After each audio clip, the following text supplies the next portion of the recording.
সেপ্টেম্বরের শেষেই দুর্গাপুজো আর পুজোর আগেই সাজছে আলিপুরদুয়ার। খারাপ রাস্তা সংস্কারে উদ্যোগী পুরসভা, তৈরি হচ্ছে পার্ক, বাজারে ব্যবসায়ীদের জন্য বসছে শেড, আর এই নিয়ে টেন্ডার ডেকেছে পুরসভা।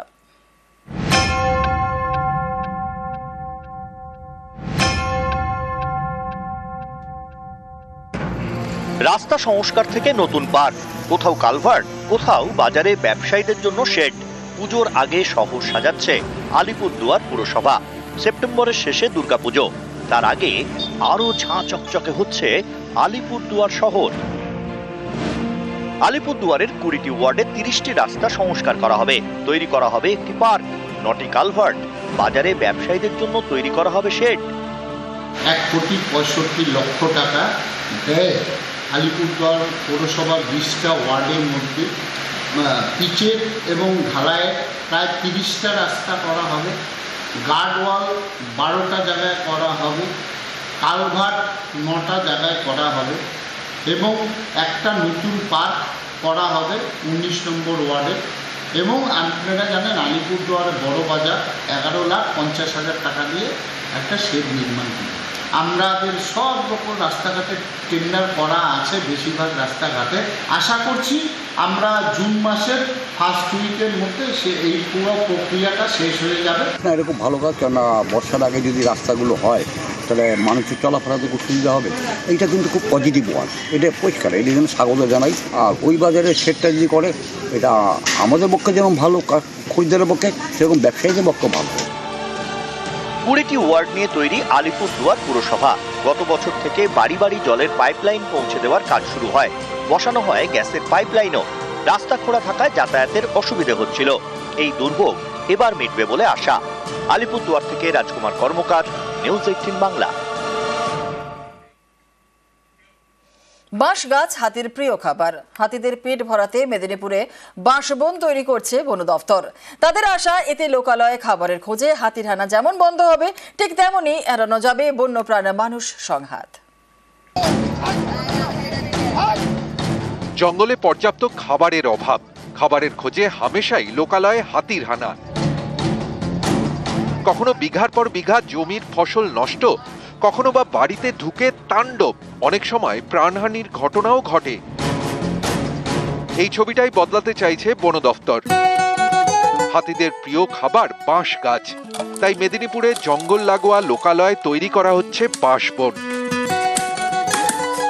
বিভিন্ন জায়গা থেকে বাঁশ সংগ্রহ করে বিশেষ পদ্ধতিতে চারা তৈরি করছেন বনকর্মীরা। বর্ষার আগেই মূলত হাতিদের যাতায়াতের জায়গায় বেশি করে বাঁশ গাছ লাগানো হবে।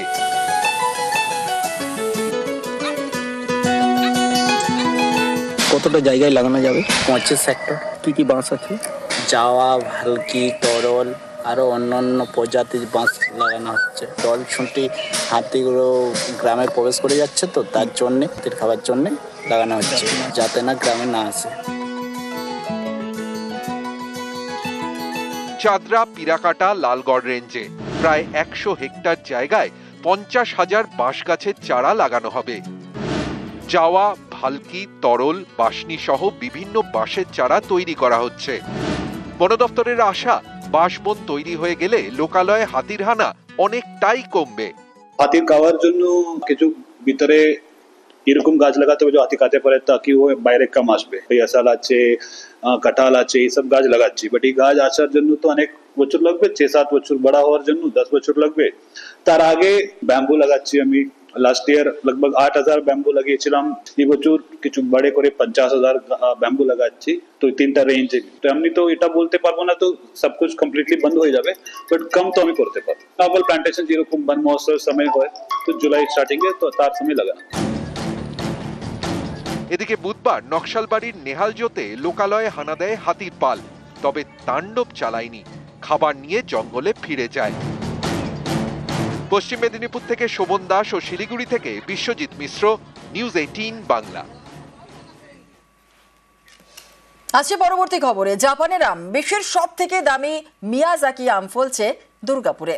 কাকসার লোহাগুড়ি গ্রামের মাটিতে তাক লাগিয়েছেন প্রাণী সম্পদ দপ্তরের প্রাক্তন আধিকারিক।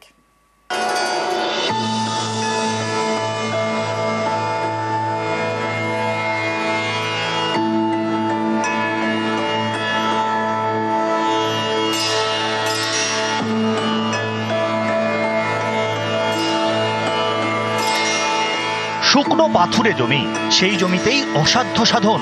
কাঁকসার লোহাগুড়ি গ্রামে ফলছে বিশ্বের সবথেকে দামি আম মিয়াজাকি। শুধু মিয়াজাকি নয়, একাধিক বিদেশি প্রজাতির আম চাষ করছেন প্রাণী সম্পদ দপ্তরের প্রাক্তন আধিকারিক। বিশ্বের সবথেকে দামি আম মিয়াজাকি। জাপানি এই আম ফলছে দুর্গাপুরে। 2019 আন্তর্জাতিক হর্টিকালচার ফেস্টিভ্যালে 1 কেজি মিয়াজাকি আমের দাম ওঠে 2,75,000 টাকা। গত 2 বছর ধরে এই 3 লাখি আম পরীক্ষামূলকভাবে চাষ হচ্ছে কাঁকসায়। মিয়াজাকি ছাড়াও ফ্লোরিডার black mango, white Himalayan, mulberry সহ একাধিক বিদেশি ফলেরও চাষ হচ্ছে। প্রাণী সম্পদ বিকাশ দপ্তরের প্রাক্তন আধিকারিক অনিরুদ্ধ রায়চৌধুরী পড়াশুনো করেছেন কল্যাণী কৃষি বিশ্ববিদ্যালয়ে। কৃষির সঙ্গে নিবিড় যোগাযোগ। মলানগুড়ি পঞ্চায়েতের লোহাগুড়িতে এক পরিচিতর 17 বিঘা জমিতে বিদেশি ফল ফলাচ্ছেন তিনি। কাঁকুড়ে জমি, ব্ল্যাক ম্যাঙ্গো ফ্রম ফ্লোরিডা, এটা হচ্ছে ওপরটা একদম কালো। এটা মিয়াজাকি যেরকম দেখলেন পার্পল কিংবা লাল ওপরটা। মিয়াজাকি কথাটার অর্থ হচ্ছে সূর্যের ডিম, তো কাটলে পরে ওটা সূর্যের ডিমের রঙের হবে। বাইরে এক্সপোর্ট করতে চাই এবং বিভিন্ন চাষিদেরকেও আমরা এটা দেখাতে চাই এই জমিতেও এই রকম আম হতে পারে।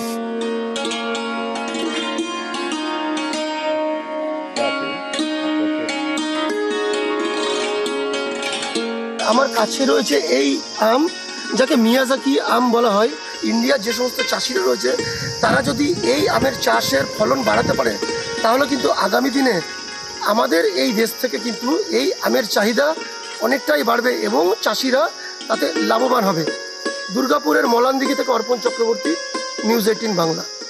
বীরভূমের কোপাই যেন দিল্লির যমুনা। যমুনার মতোই কোপাইয়ের বুকেও দূষণের ফেনা।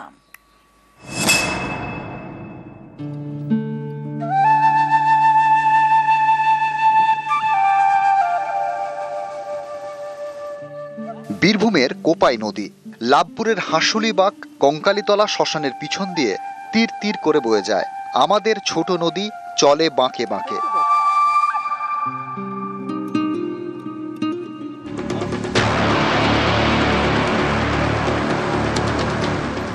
এই কোপাই নদীর বুকেই দূষণের বিষ। বেশ কয়েকদিন ধরে নদীর জলে দূষণের ফেনা। যত দিন গেছে কোপাইয়ের জল কমেছে, দূষণ বেড়েছে। এই দেখুন, শান্তিনিকেতনের বল্লভপুরের দিক দিয়ে বয়ে আসছে কোপাই নদী। গোয়ালপাড়ায় ঢুকতেই নদীর জলে দূষণের ফেনা।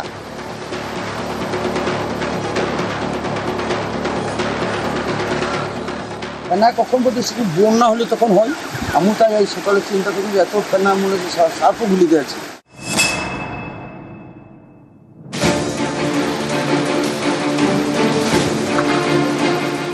কোপাইয়ের এই ফেনা মনে করিয়ে দিচ্ছে দিল্লির কথা। দিল্লিতে যমুনা নদীর জলও বিষাক্ত, সেখানেও দেখা যায় নদীর বুকে দূষণের ফেনা।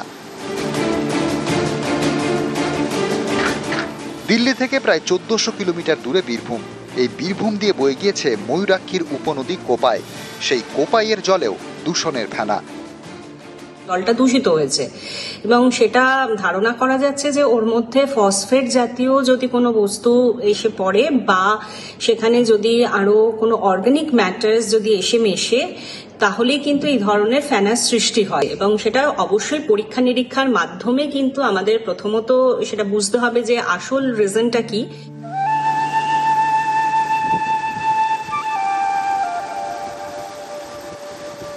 বীরভূম থেকে ইন্দ্রজিৎ রুজ, নিউজ 18 বাংলা।